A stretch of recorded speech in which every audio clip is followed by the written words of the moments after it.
Hey, did you guys know? I do video game reviews now and then. I know, wild, right? But I'm here to right a prehistoric wrong because today's game is entirely new to me. It was you guys out there who brought this game to my attention in the first place. So, thank you for doing so. Today, we're having a look at the 2009 Nintendo DS RPG, Fossil Fighters. Let's get into it.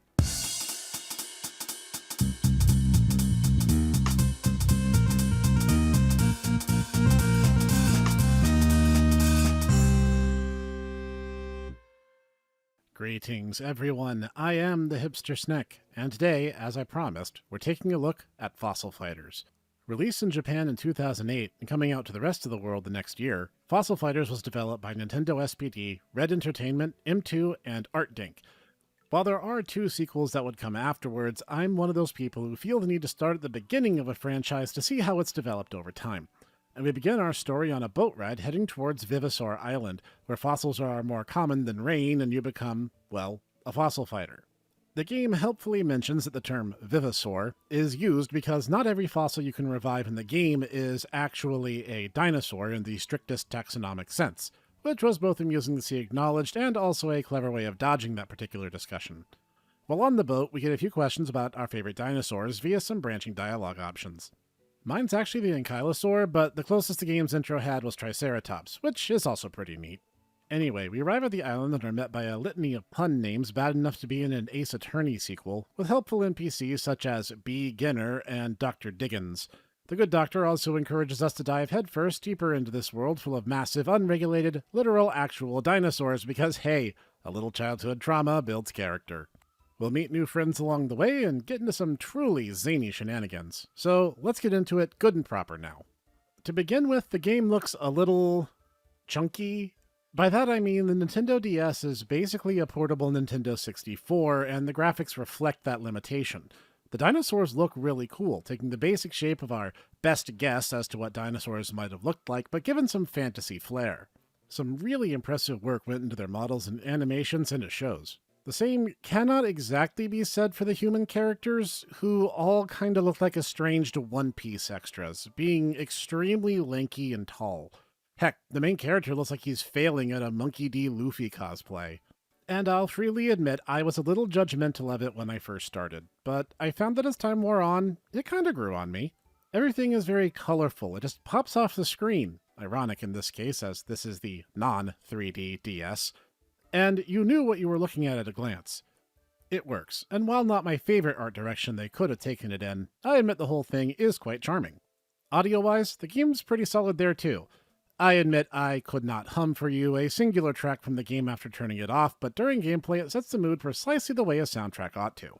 The battle themes are the standouts overall, I must say, but on the whole, pretty good stuff. The sound effects are satisfying, and it all just comes together. It's excellent presentation is what I was trying to say. Well done. So, let's get into gameplay because we got a lot to cover. The game begins by explaining that we will need to dig up fossils to become a fossil fighter. No duh, right? But the intriguing part is how it incorporates the DS's touchscreen functionality. You need to liberate the fossils from their stone coffins by way of a timed minigame. You're given an X-ray machine that you can basically spam as much as you'd like by tapping the button, a hammer, and a drill. Later in the game, there are some supercharged versions of those latter two, but for the sake of arguments, there's really two main tools. You use the hammer to shatter large segments of stone and the drill for the fine-tuning portion of the equation. Now, this isn't perfect, and that's for two main reasons. One, the drill is bigger than you probably think it is, and you'll probably cause collateral damage to the bones while trying to do the fine cleaning. And two, I've said it once, I'll say it 1,000 times more, your hands are not transparent. This game is likely one of the rare instances where I suspect doing it with a mouse might actually be easier and more refined, because without your own hand blocking your view, you can better control where the drill is actually going. Now, those gripes aside, I need to stress this. I actually really like this minigame. Like, a lot. It's super intuitive. It measures risk and reward appropriately by measuring your cleaning job versus the time allowed, and the interface and the tools are simple and easy to use. You can also save any time that you'd like, so if you find a rare fossil, you can take a few stabs at it if you feel the need to maximize your results. Now, in my short time, I never managed to get 100%, but I did clear 95% on particularly lucky instances, and I got to the point where I could hit 90% relatively consistently. That felt realistically doable, at least most of the time. Dinos are revived if you get their skulls, but you can also greatly empower them by finding their claws, feet, and bodies as well. And here's something I really appreciate that the game devs decided to do here. You only keep one instance of any given Vivisaur.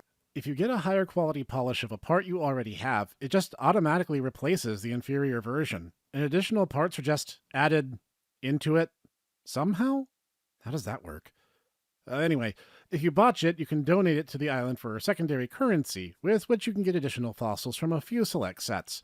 From the player's standpoint, the entire system results in it being a win-win. You only miss out if you damage the fossil past the point of usefulness. This is actually incredibly fine-tuned. I wouldn't have imagined the system would be so intuitive for a brand new IP's first outing.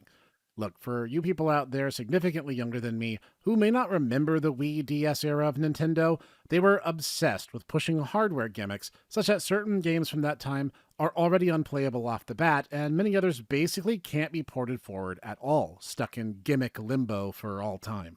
But this is actually extremely clever use of the mechanic, and in such a way that it remains playable post-hardware, and that's super exciting for someone like me who has a lot of beef with AAA development practices. This means that just the process of getting the Vivisaurs is an engaging gameplay loop that you're rewarded for taking the time to seek as many fossils as possible. I played this game way longer than necessary just to form a first impressions kind of opinion on it, and the satisfying cleaning minigame is a huge part of why. So, once you have cleaned some fossils, you get Vivisaurs. And what else is a fossil fighter to do but, well, fight?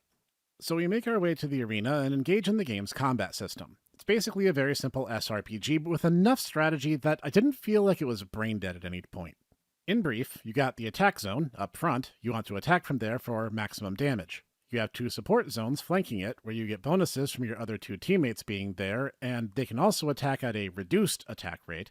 And then you have a safe zone, where you can retreat attackers into to rotate your dinos around. It's all very intuitive. My one real gripe with the battles in this game is that they're kinda slow. Even if you 100% know what you're doing and are moving optimally, it just feels a bit sluggish.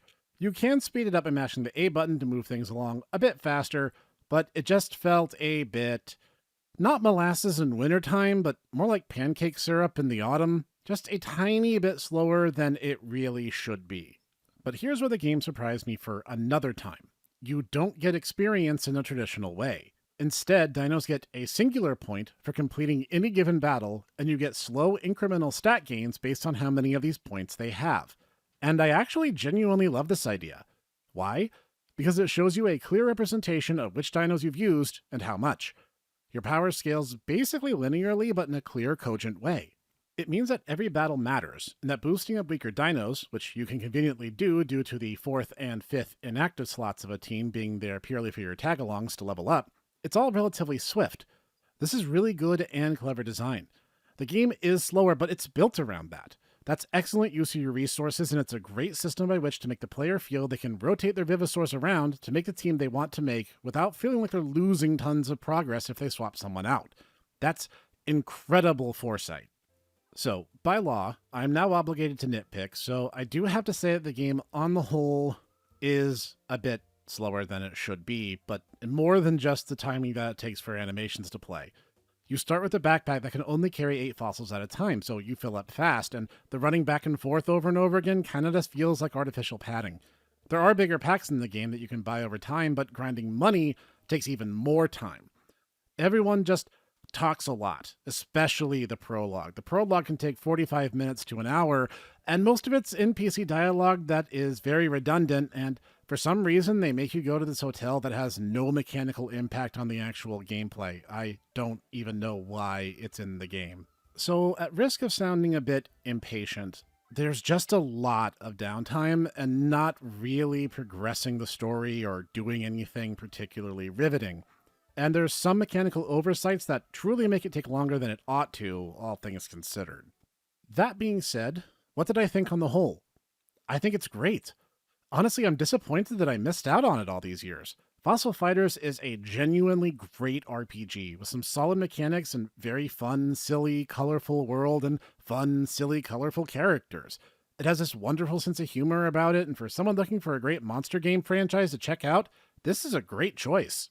I had tons of fun with Fossil Fighters, and if anything I said sounds even remotely good, I suspect you will too. It's good, plain and simple. Go play it. Don't just sit around and let this fossilize without you noticing it first. And that's the final word on this one. This has been the Fossil Snek, bringing a blast from the prehistoric past for your enjoyment today. If you liked it, be sure to do that like, comment, subscribe combo I am obligated to beg through every video. And let me know what you thought too. Had you played these games before I talked about them? Or did I just introduce you to them today? I'd love to know. Anyway, join me here each week for Let's Plays, reviews, Snek Tech, and more, and I will see you there.